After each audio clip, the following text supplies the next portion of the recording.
Hola, ¿qué tal? ¿Cómo estás? Buenos días, tardes, noches, tengas, dependiendo del horario en el que estés viendo este video. Mi nombre es Abraham Gómez y como siempre un gusto y un placer acompañarte en una clase más, en esta ocasión correspondiente a la asignatura de seminario de titulación parte uno. Vamos a iniciar porque la clase de hoy está pero sí, muy interesante. Un segundito, te voy a compartir pantalla. Ve anotando los temas del día de hoy, las hipótesis en un tema de investigación. Tenemos un tema bastante amplio, tenemos un tema donde hay que cortar mucha tela. Vamos a hablar de las características de las hipótesis y algunos modelos para contrastar las mismas. Así es que dame un segundo.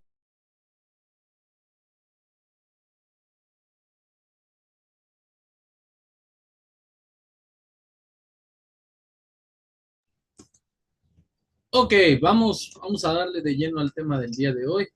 ¿Qué es una hipótesis? Vamos a hacer un pequeño breve recorrido sobre qué es una hipótesis, porque vamos a dar lectura a una bibliografía de 10.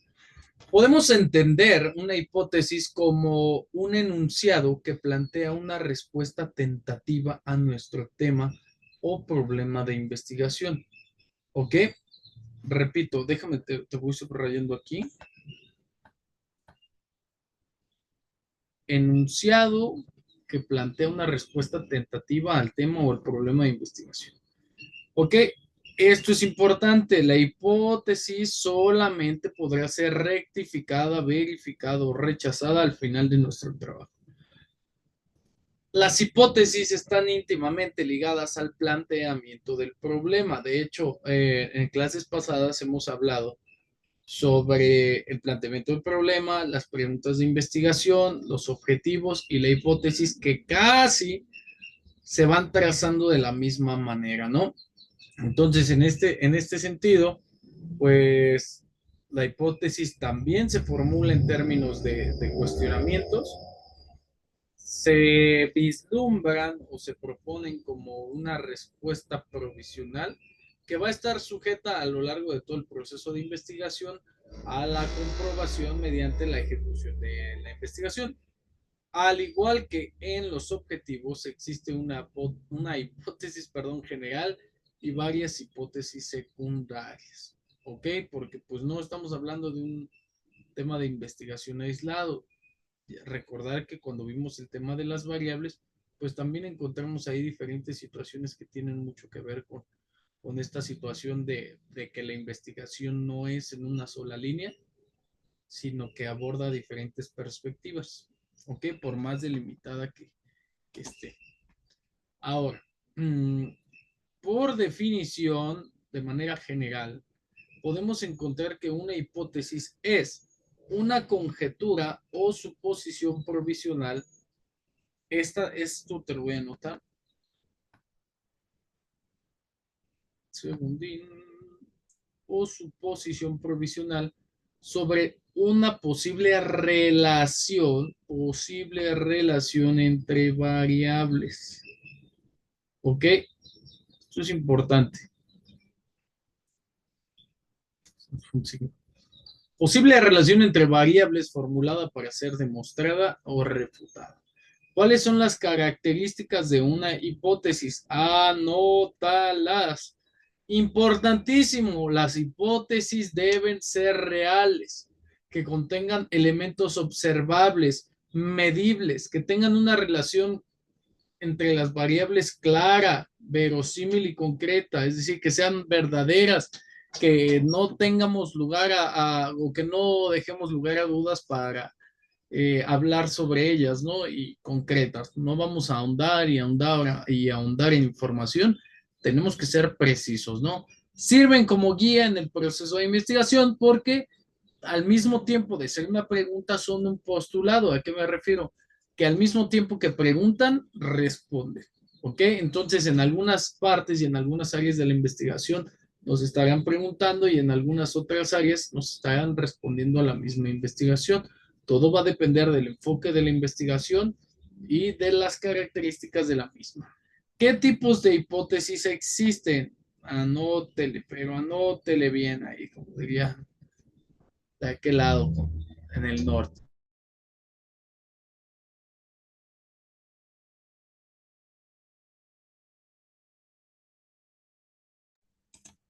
En primer lugar, las hipótesis descriptivas. En segundo lugar, perdón, las hipótesis correlacionales. En tercer lugar, las hipótesis causales. Y en cuarto lugar, de acuerdo a esta lista, ¿verdad? Las hipótesis nulas. ¿Qué es una hipótesis descriptiva? Propone un valor o un estado de una variable. Establecen una relación entre dos o más variables. Postulan una relación de causa y efecto entre variables. Afirman que no hay relación entre las variables, siendo una opción a la hipótesis principal. ¿Ok? Ahora, vámonos. Déjame, me salgo un poquito aquí.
Ok, mientras va cargando, podemos ir hablando sobre el título. Esto es un artículo de investigación científica, literalmente, que podemos encontrar en la página de la UNAM. De un segundo.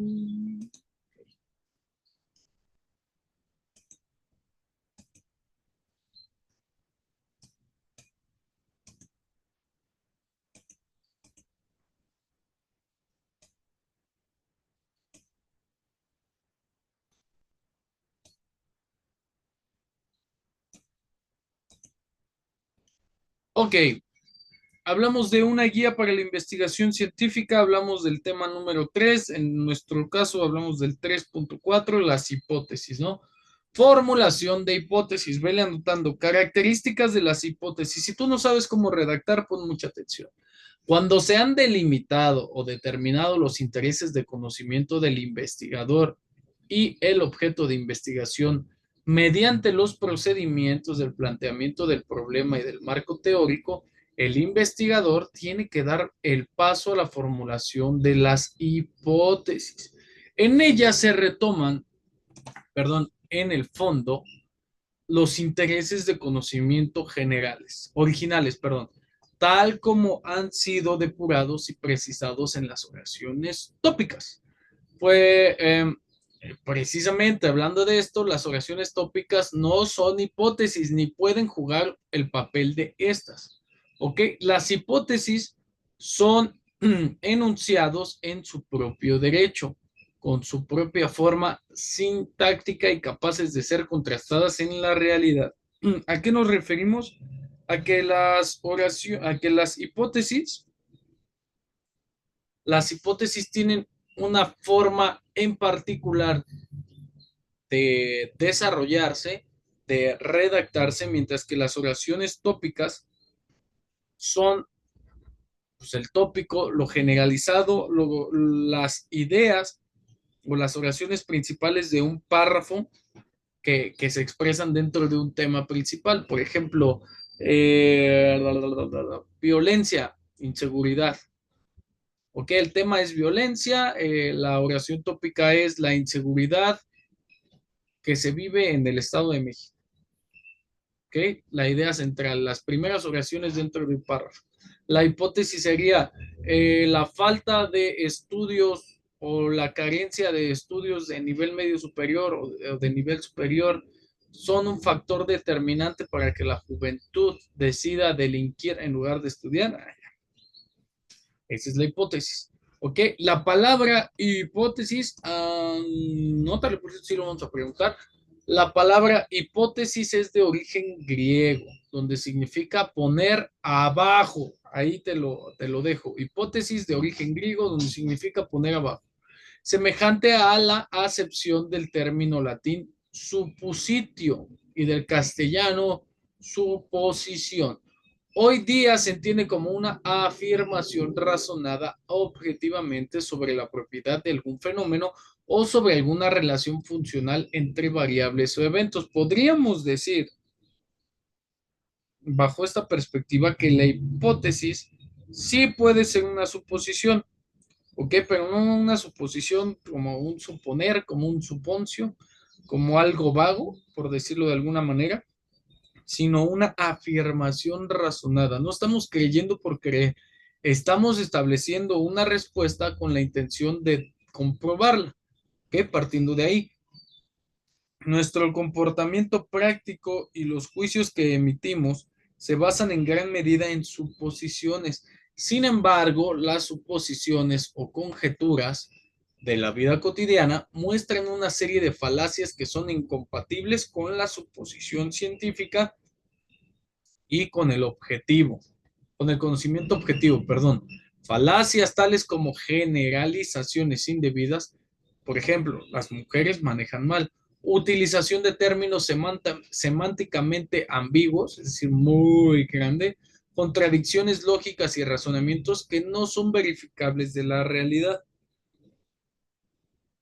Es decir, en una hipótesis no podemos ni totalizar, ni generalizar, ni afirmar como una verdad absoluta sin antes haber realizado una investigación que compruebe dicho enunciado. Aclaremos que cuando hablamos de elaboración de hipótesis científicas, nos referimos, dame un segundo,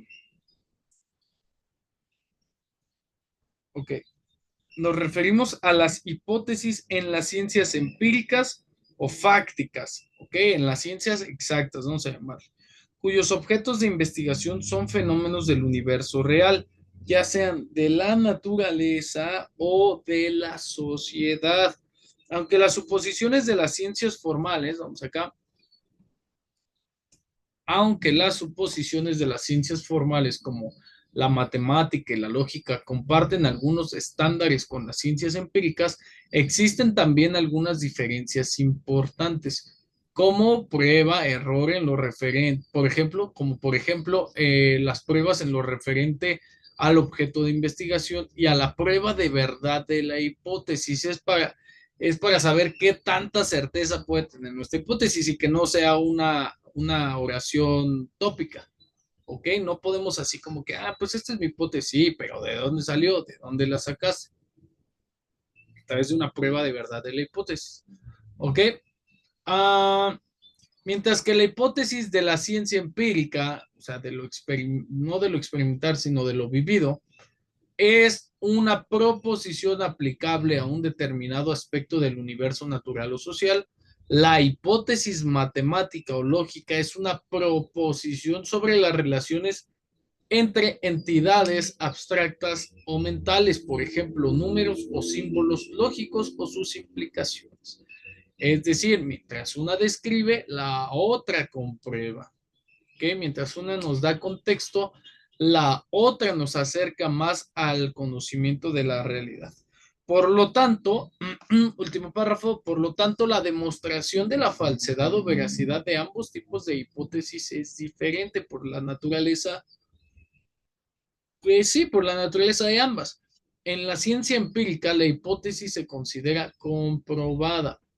¿Cuándo? Cuando los datos arrojados durante su contrastación confirman con un determinado margen de error la predicción original.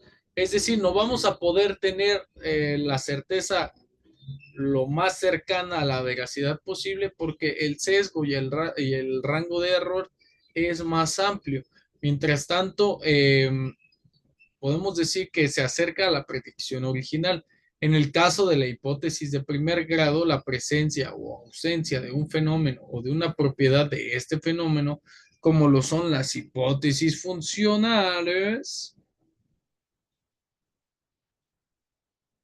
Ay, perdón, ya me pasé.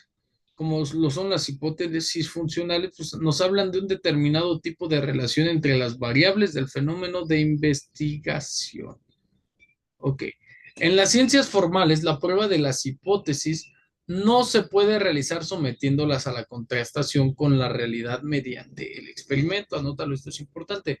En las ciencias formales, la prueba de las hipótesis no se puede realizar sometiéndolas a la contrastación con la realidad mediante el experimento, la encuesta, la observación o la documentación, por el simple hecho de que no se refieren al universo real.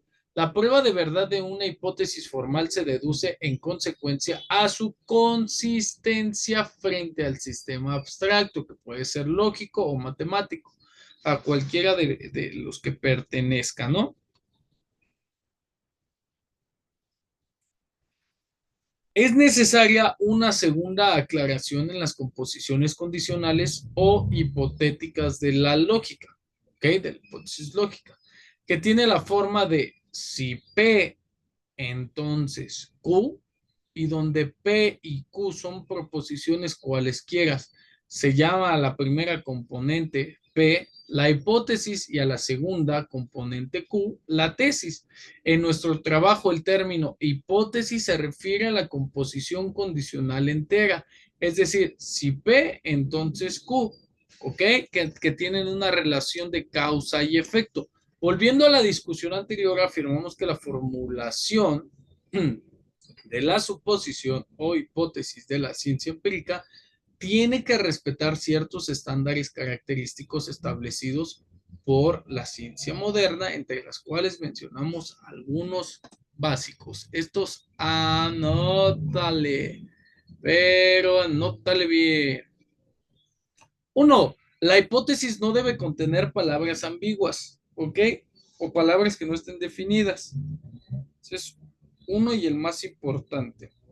Los significados de todos los términos que la componen, sus intenciones y dominios de aplicabilidad, lo que conocemos como extensiones, tienen que ser determinados de manera inequívoca para evitar confusiones. Si se realiza una hipótesis sobre el aborto, debe de quedar claro si el concepto se refiere al aborto natural, al aborto inducido o a ambos, especificando. ¿Ok? Me voy a adelantar un poquito. Un segundín.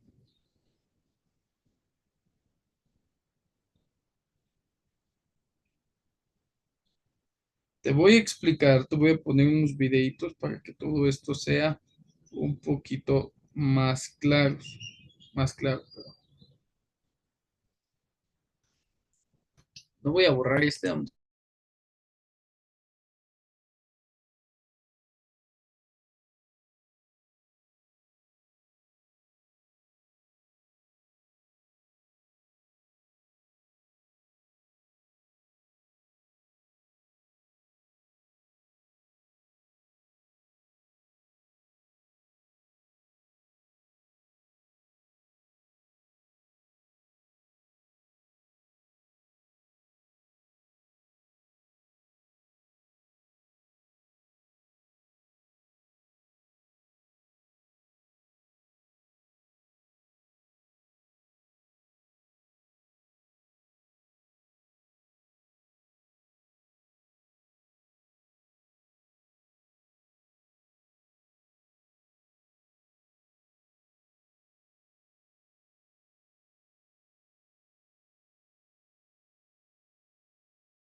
Ok, te voy a compartir en este orden unos videos para que los podamos ir revisando, los podamos ir analizando.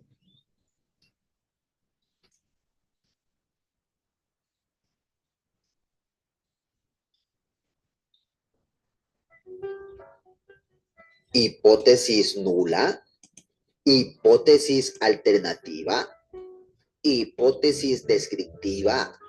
¿Qué es eso? Con base en lo que acabamos de revisar, ¿ok? Vamos a cortar un poquito aquí el texto y ahorita seguimos. Revisa el video.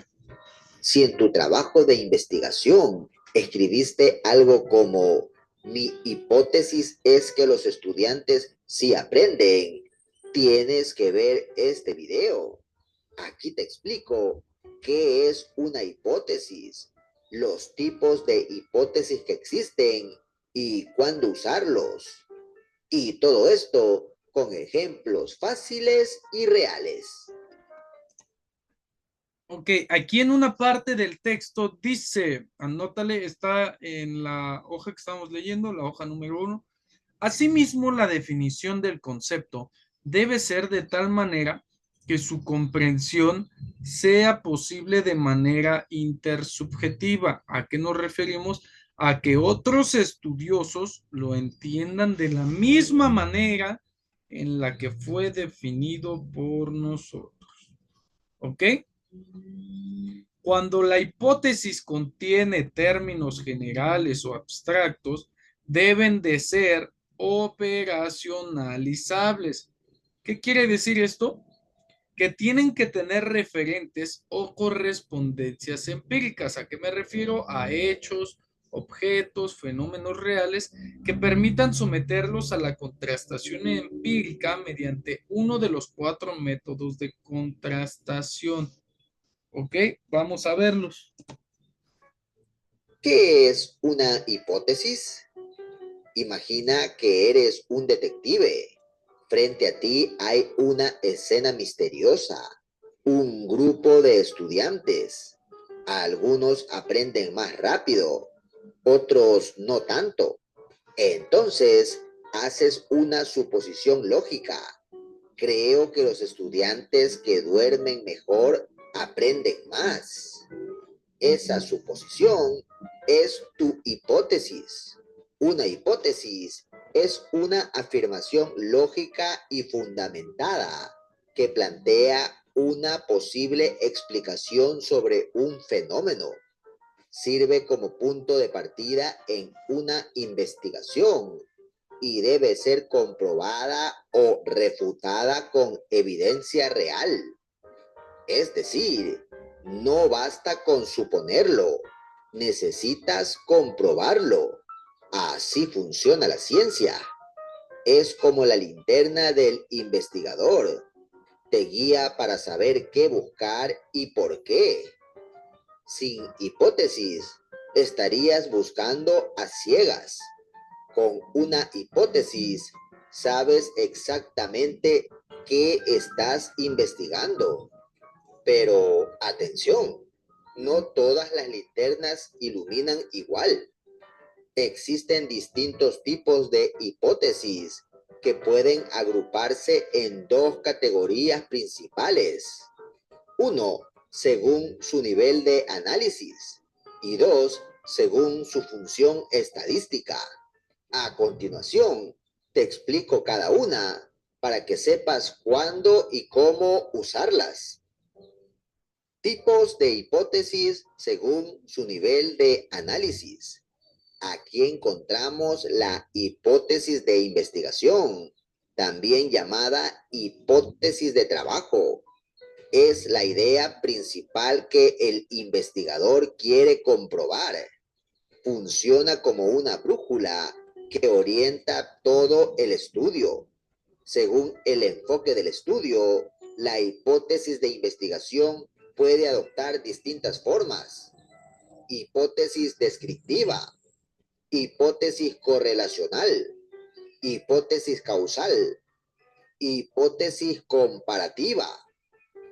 Veamos esto con un ejemplo. Imagina que estás realizando una investigación cuyo tema es el uso de ChatGPT por estudiantes universitarios.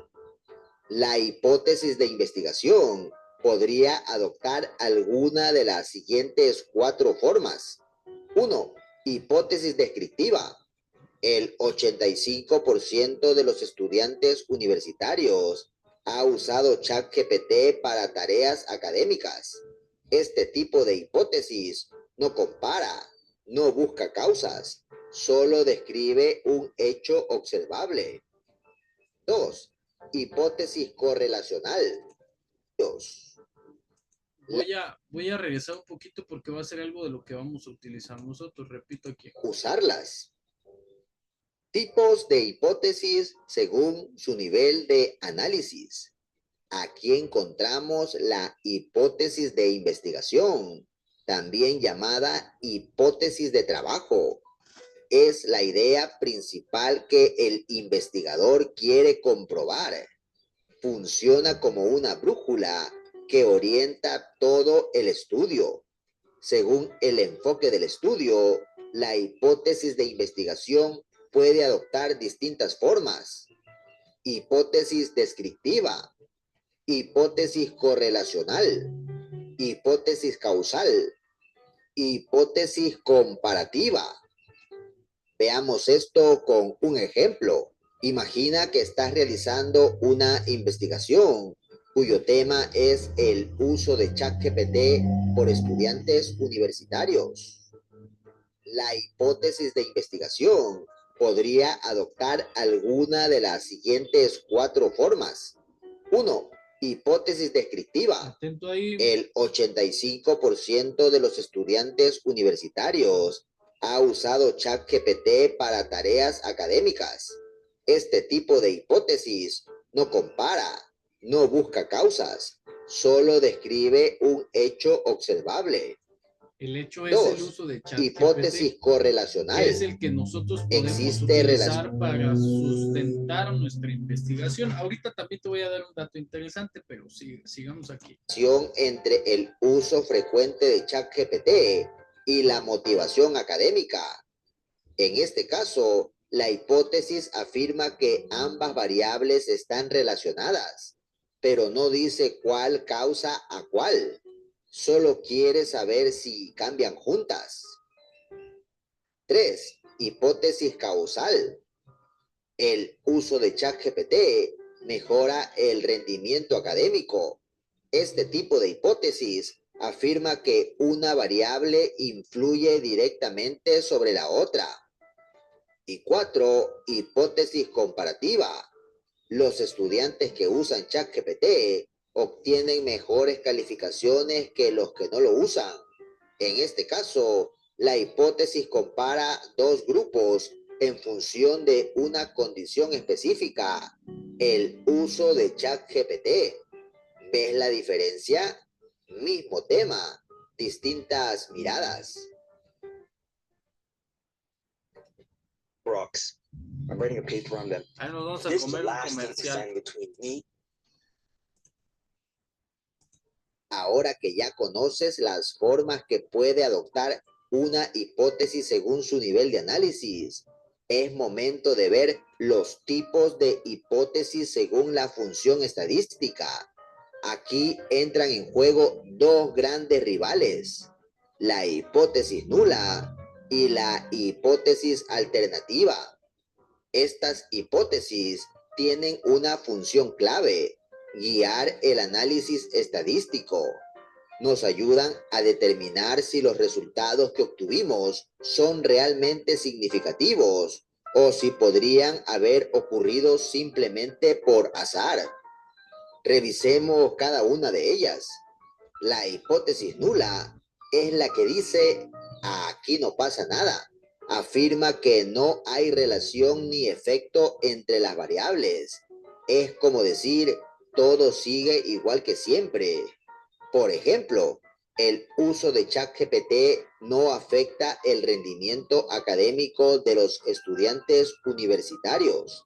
Esta es una hipótesis nula porque sostiene que usar o no usar ChatGPT no hace ninguna diferencia en las calificaciones. Se formula para ser puesta a prueba con datos reales y ver si de verdad no pasa nada o si estábamos equivocados. Por otro lado, la hipótesis alternativa es la que reta a la nula. Afirma que sí hay una diferencia, un cambio o una relación. Por ejemplo, el uso de ChatGPT sí afecta el rendimiento académico de los estudiantes universitarios. Esta es una hipótesis alternativa porque propone que sí existe una relación significativa. Sugiere que ChatGPT puede influir positiva o negativamente en el rendimiento. Se formula para contradecir y poner a prueba a la hipótesis nula. Ahora, posiblemente te estés preguntando, ¿debo incluir los 3 tipos de hipótesis en mi tesis o proyecto de investigación?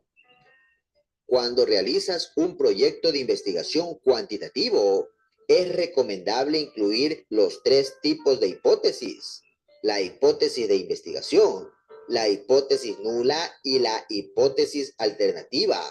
Cada una cumple una función diferente, pero juntas fortalecen tu estudio. Expliquemos esto con un ejemplo. Volvamos al mismo tema, el uso de ChatGPT por estudiantes universitarios. En este caso, la hipótesis de investigación podría ser: el uso de ChatGPT mejora el rendimiento académico de los estudiantes universitarios. Esta es una hipótesis de tipo causal, en la cual se plantea que una variable afecta a otra. 2. Hipótesis nula. El uso de ChatGPT no afecta el rendimiento académico de los estudiantes universitarios. Y 3. Hipótesis alternativa. El uso de ChatGPT sí afecta el rendimiento académico de los estudiantes universitarios. Como ves, los 3 tipos de hipótesis no se repiten, se complementan. Una te dice qué quieres probar, otra qué pasa si no tienes razón, y la tercera, ¿qué pasa si sí la tienes? Así, tu investigación avanza con claridad, lógica y evidencia. En este video te hemos presentado los principales tipos de hipótesis que encontrarás en los trabajos académicos. Pero si ya estás trabajando en un proyecto más avanzado, también existen otros tipos como la hipótesis direccional, la hipótesis no direccional y la hipótesis operacional. Pero de eso podríamos hablar en otro video. Si te gustaría que hiciéramos un video aparte sobre eso, déjalo saber en la sección de comentarios.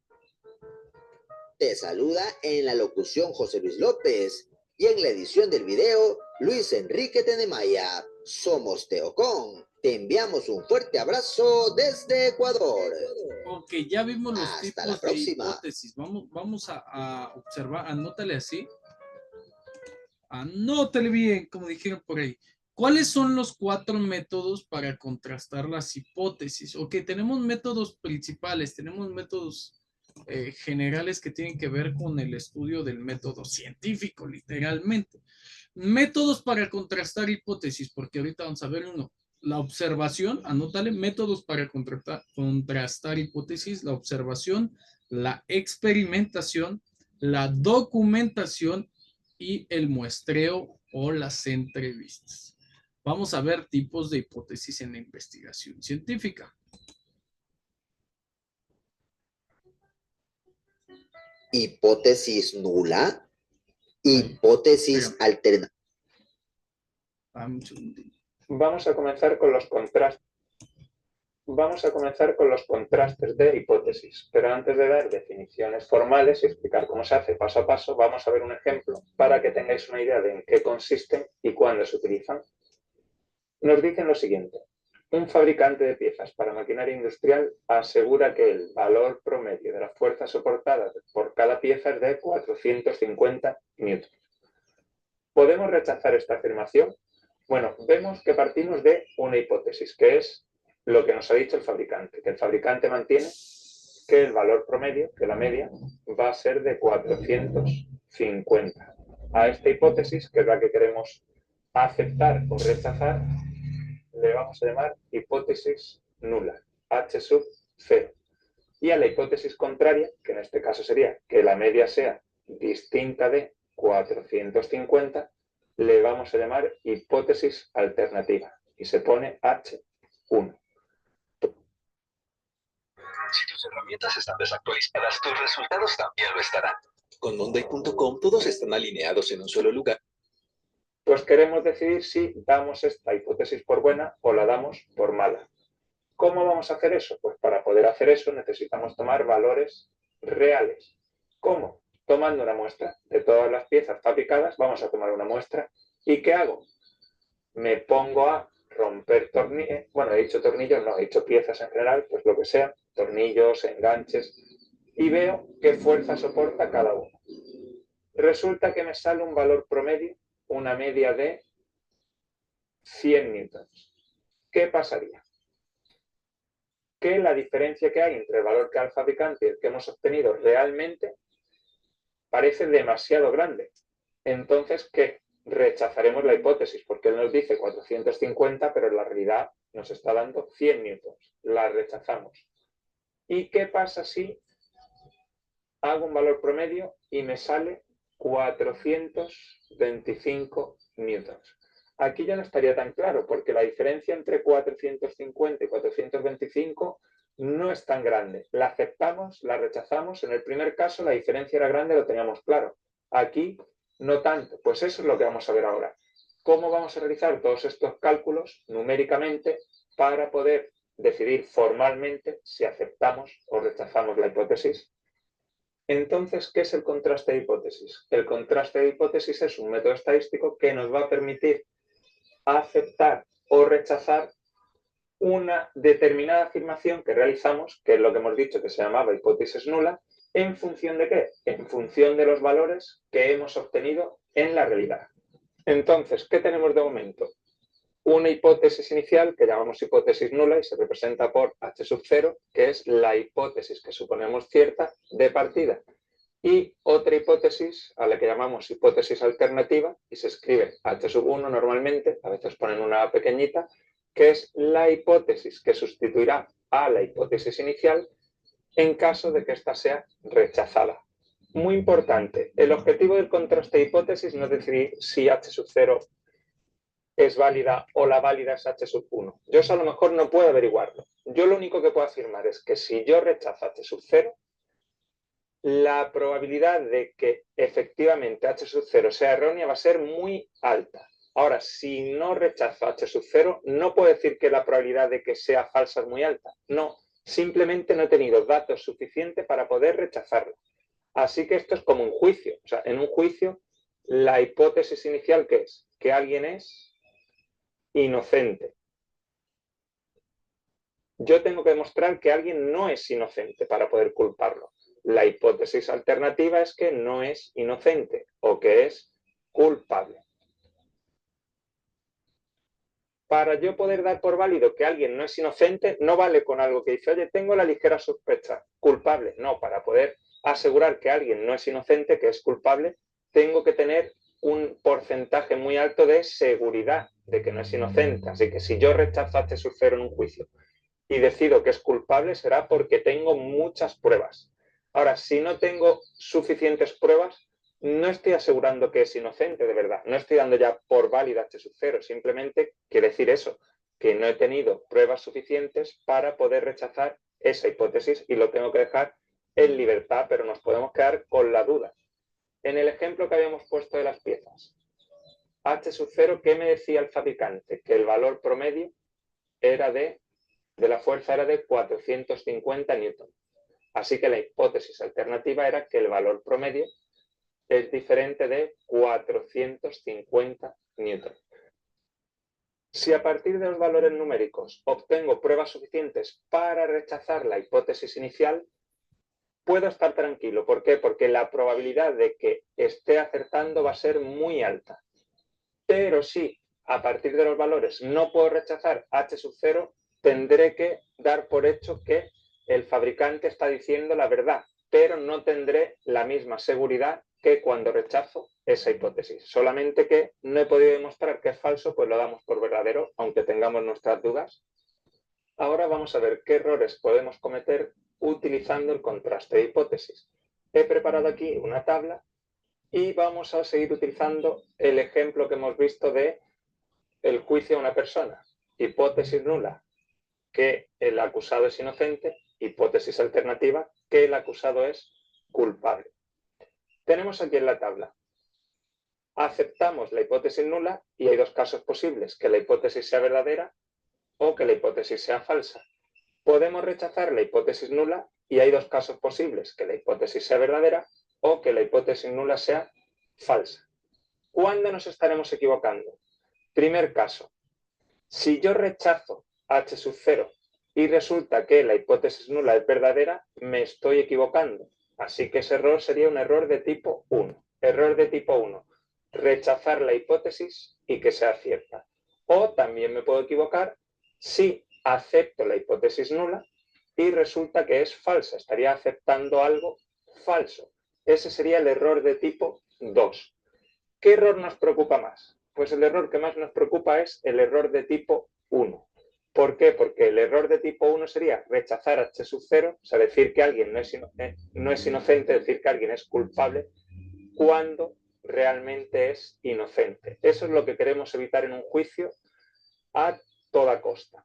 Es preferible, dentro de lo malo, soltar a un culpable, que no estoy seguro, que encarcelar a un inocente. Por lo tanto, el error de tipo 1 queremos minimizarlo. El error de tipo 1, la probabilidad de cometer error de tipo 1 es lo que llamamos nivel de significación y se representa por la letra alfa. La probabilidad de cometer error de tipo 2 no tiene un nombre especial, pero le asignamos la letra beta. Ahora, si acepto una hipótesis y resulta que es verdadera, no hay error. Si rechazo la hipótesis nula y resulta que es falsa, no hay error. Pero resulta que a esto de aquí, a la posibilidad de rechazar una hipótesis que es falsa, que sería un acierto, va a ser 1 menos beta. Y a esto se le llama potencia. Normalmente le vamos a llamar potencia. Y se representa, ¿por qué? Por la letra P. Por lo tanto, escribo lo siguiente. Errores posibles. Error de tipo 1 sería la probabilidad de ¿qué? De rechazar la hipótesis inicial sabiendo que h sub 0 es verdadera.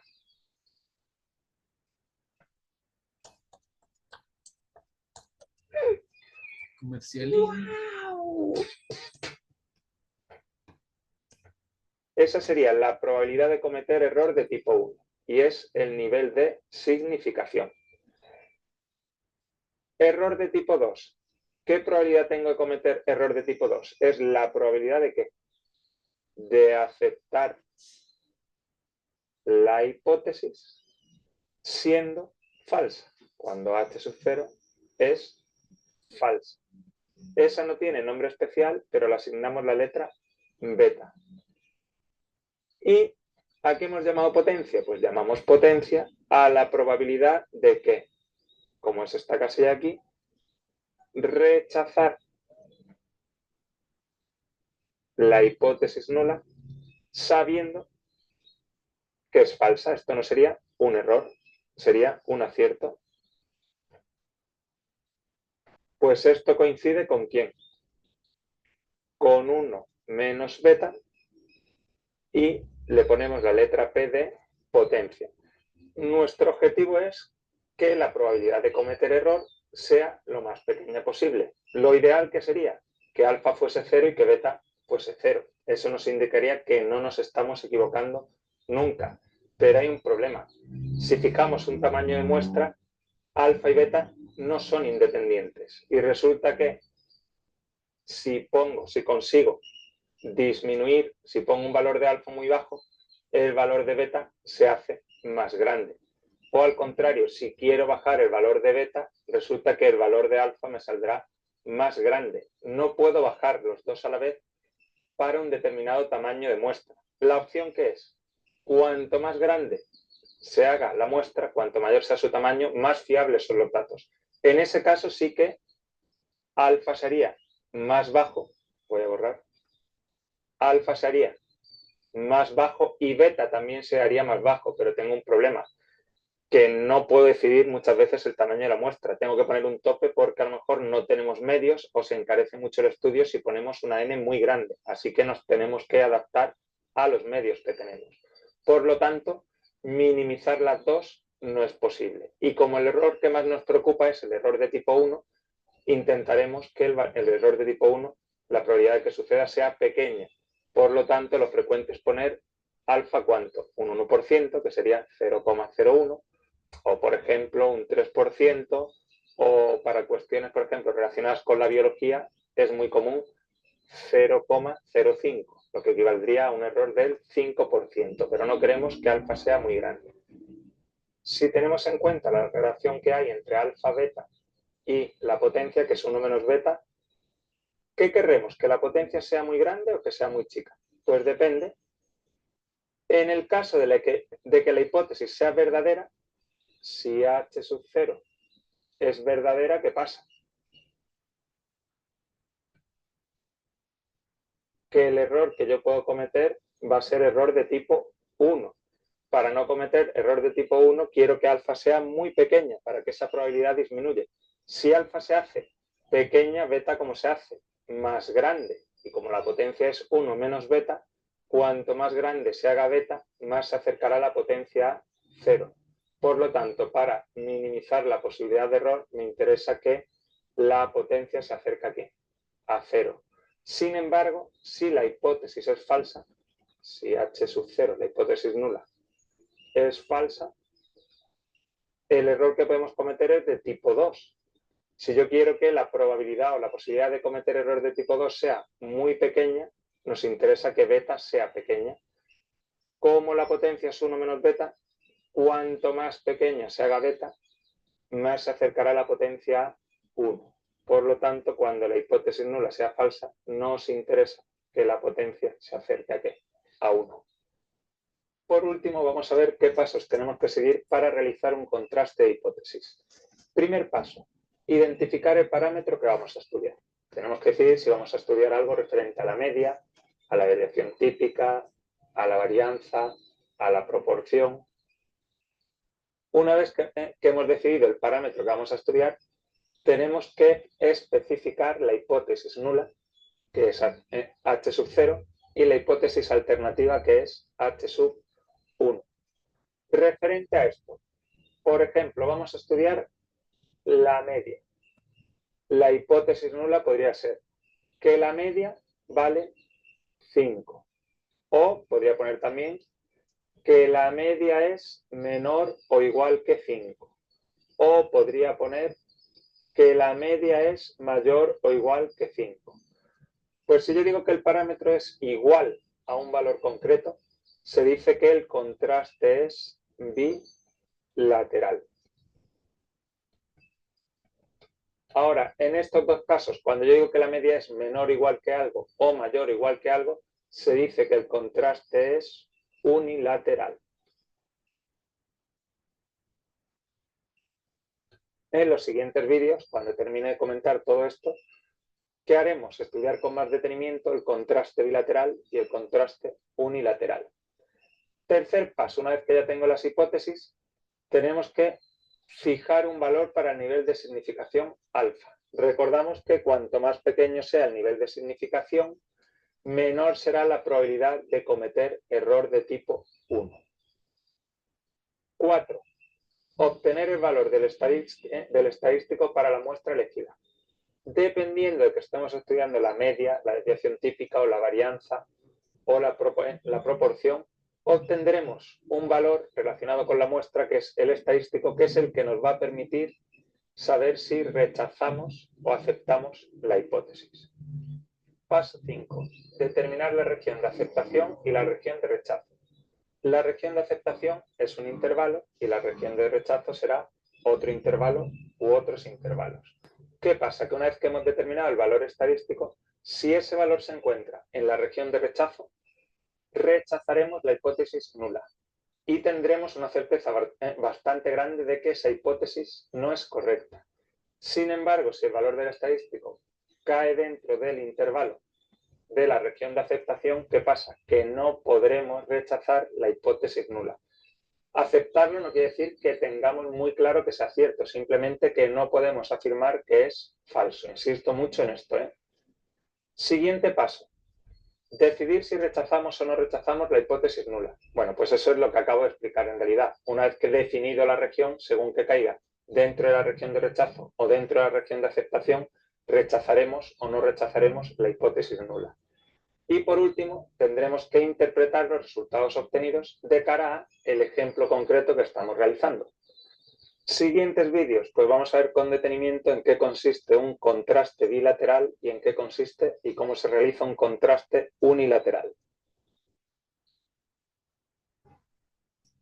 Ok, si Vamos a ver todavía, ahora con más si detalle todavía cómo se no te realiza has un dado, contraste de hipótesis porque yo sé que a lo bilateral. mejor ya te En concreto, confundiste o el yo sé que a lo parámetro que vamos a mejor esto estudiar ya en está este primer aburrido. Vamos a repasar un poquito de lo que estamos observando en la información. Ok, me voy a ir a esta parte en específico. Dame un segundito. Te voy a hacer un breve resumen de lo que te presento, ¿no?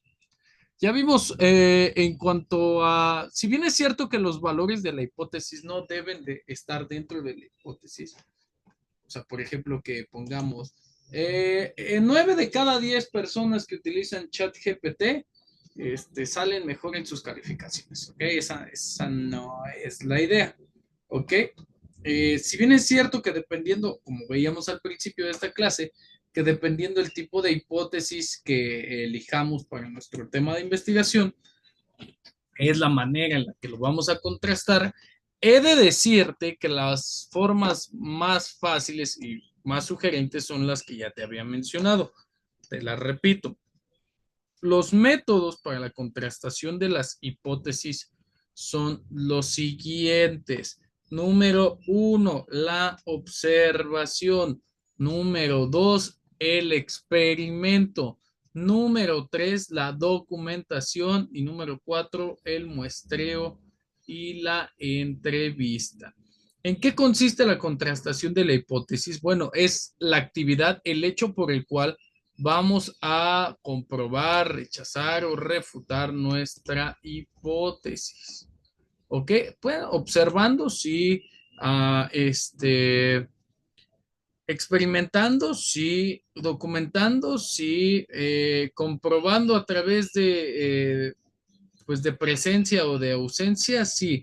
En sí el objetivo de contrastar una hipótesis es ver, como veíamos, P y Q, o en este caso de los ejemplos, qué conducta se mantiene y qué conducta se rechaza. O sobre todo esta parte, qué fenómeno o qué parte del fenómeno se manifiesta más para que éste sea ausente o al revés, qué fenómeno es ausente para que éste no se manifieste. Te voy a hacer un pequeño resumen. De manera general, segundín, ya quedamos que una hipótesis es una explicación o una micro respuesta, vamos a llamarle de esta forma, ¿no? ¿A qué? A la presencia, ausencia de ciertos valores en la investigación. ¿Ok? Es una predicción provisional de la relación entre dos o más variables que formulamos antes de empezar a analizar y a recopilar información. La hipótesis debe ser específica, comprobable y basada en un marco teórico previo. Ahí lo estoy subrayando. Debe de servir como eje central que guíe el estudio y la recolección de información para poderla probar o refutar. ¿Para qué sirve? Para guiar una investigación. Ya lo platicábamos hace un ratito. Un segundín.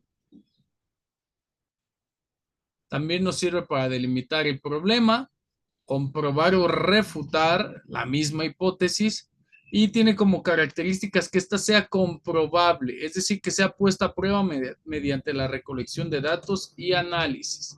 Específica, específica, ¿ok?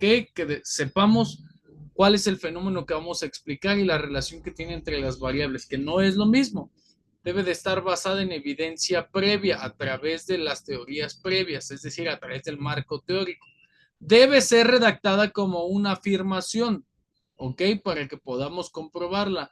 No puede ser manipulada. Una vez que analicemos si hay ausencia o presencia en mayor o en menor forma, no debe de modificarse su formulación ideal, porque en cuanto a presencia y ausencia, en cualquiera de los dos lados que caiga más ausencia o menos ausencia, menos presencia, o más presencia, nos va a dar el resultado de una investigación.